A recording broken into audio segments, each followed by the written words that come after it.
grand titre aujourd'hui de l'actualité, c'est la crise financière qui menace toujours d'affaiblir encore plus. Une crise qui menace aussi l'Europe, puisqu'un grand établissement belgo-néerlandais est justement un signe que l'Europe, elle aussi, est menacée, qui menace,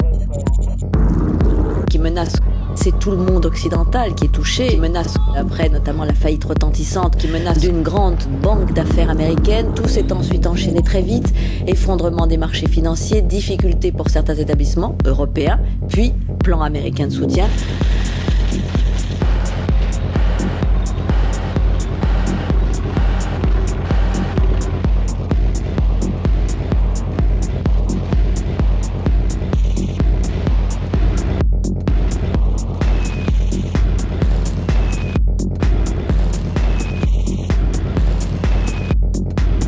Après la mobilisation aux États-Unis et l'adoption du plan de sauvetage des banques américaines, c'est donc au tour de l'Europe de se mobiliser sous l'égide de la France. Tous les gouvernements se mobilisent donc pour éviter les mouvements de panique face à la crise financière. Même au pays de l'or noir, c'est l'inquiétude. Ici, la mobilisation est générale avec un objectif, rassurer les Français. Panique. Nous sommes dans une période qui, en effet, Panique. demande beaucoup de mobilisation Panique. de la part de tous. Mobilisation de la part de Panique. tous. Les gouvernements se sont mobilisés de manière, je dois dire, impressionnante lorsqu'il le fallait.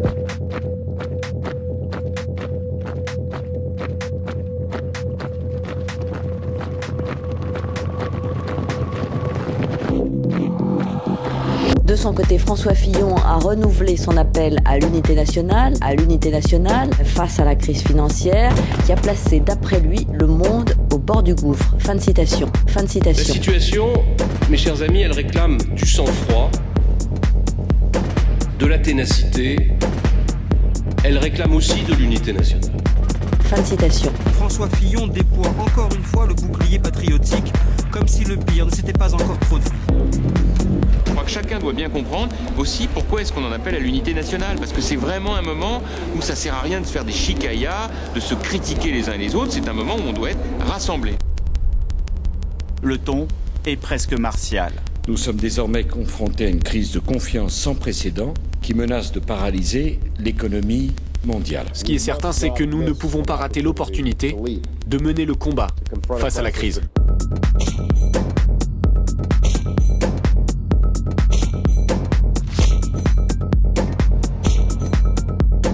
Aux États-Unis, après des jours et de longues nuits de négociations, un accord a finalement été trouvé sur le plan Bush de sauvetage du système financier. Ce sont les ministres des Finances des 7 pays les plus riches de la planète qui se sont réunis à Washington pour essayer de définir déjà un plan d'action concerté. Nicolas Sarkozy veut montrer qu'il est à la manœuvre.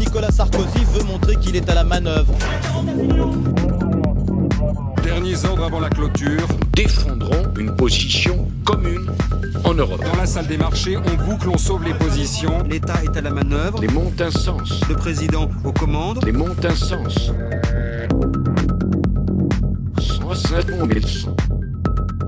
Cet après-midi, devant les députés, c'est son Premier ministre François Fillon qui montait au front. Autre front, la préparation délicate du sommet prévu demain avec Angela Merkel, Gordon Brown, Silvio Berlusconi et Jean-Claude Trichet.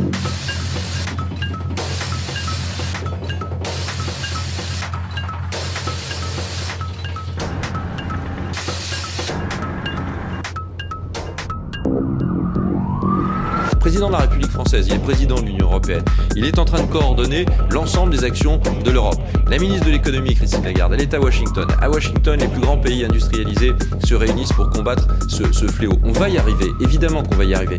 Le compte à rebours est lancé ici à Bruxelles. On va y arriver, évidemment qu'on va y arriver. Une décision devrait être prise avant 22h. On va y arriver, évidemment qu'on va y arriver. Objectif, freiner le vent de panique avant l'ouverture cette nuit. On va y arriver, évidemment qu'on va y arriver. Des bourses asiatiques.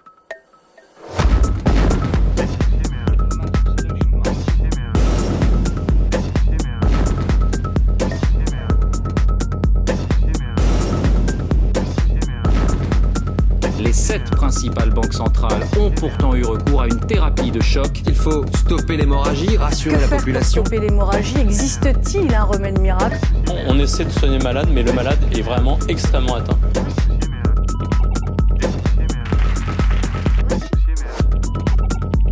Le Premier ministre a pu goûter aujourd'hui à ce que l'on appelle une remontée de terrain.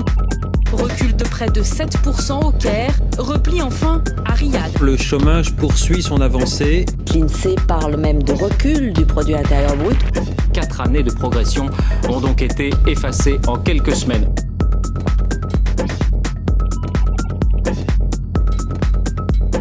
Les places financières ont donc connu une nouvelle journée de débâcle, de débâcle, de débâcle, de débâcle, de débâcle, de débâcle.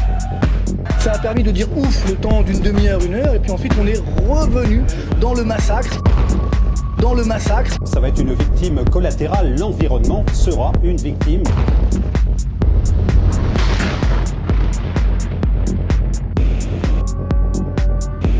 Eh bien, les banques centrales des 20 pays les plus riches de la planète se sont concertées et elles ont baissé au même moment leur taux directeur. Alors, ce soir à Bruxelles, eh bien, ici on est un petit peu groggy parce que normalement, c'est un peu l'arme nucléaire. Normalement, cette action aurait dû immédiatement éteindre l'incendie.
Nous entrons dans une nouvelle ère de coopération internationale. L'économie de nos pays occidentaux est-elle sauvée? Après 24 heures de discussion, la satisfaction se lisait sur les visages des 20 dirigeants des pays les plus riches de la planète. L'idée, c'est qu'il faut absolument stimuler l'activité économique. Ce sont des tabous qui sont désormais brisés. Nous avons réussi aujourd'hui à faire de ce sommet un sommet très productif. Je crois que cela sera un tournant historique pour le redressement de l'économie planétaire. Excité, surtout. Pourquoi?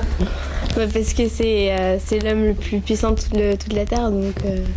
Il y a eu des moments un peu de tension, mais jamais, honnêtement, nous n'aurions pensé obtenir un accord aussi large. Les mesures annoncées ce soir au G20 ont rassuré les bourses, aidées également par la baisse du taux directeur de la BCE d'un quart de point. Et puis les places financières ont visiblement apprécié. Wall Street est en forte hausse. La bourse de Paris a gagné plus de 5%. Nicolas Sarkozy sera resté jusqu'au bout. Preuve que pour lui le G20 est un succès, mais il l'a lui-même confié. C'était très fatigant.